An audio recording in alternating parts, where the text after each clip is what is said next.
Самое время сказать, Олег, тебе спасибо, Кандемиру, за спасение. Он здесь, за кулисами. И давайте встретим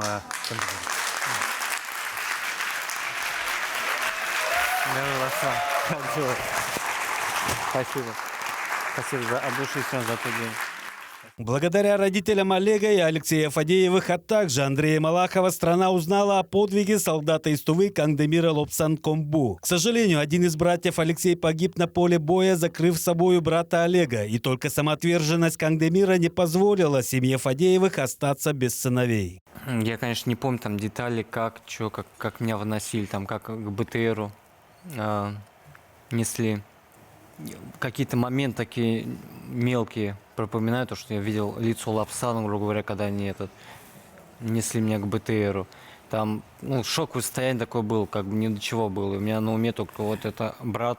Узнав историю действительно скромного парня Кандемира Лобсанкомбу, Владислав Ховалых лично встретился с героем. На встречу с главой республики Кандемир пришел с тетей Аленой Магушевной Сырен.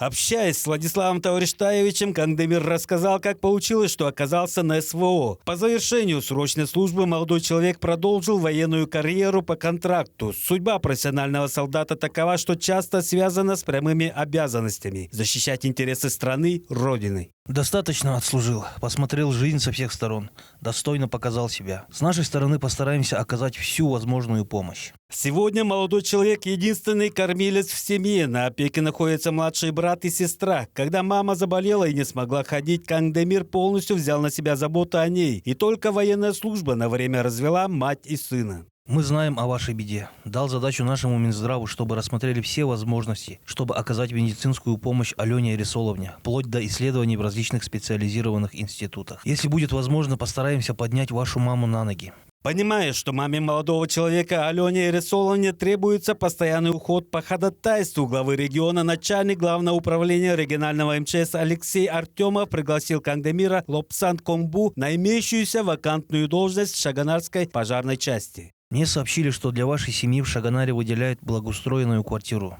Это необходимо в первую очередь для вашей мамы.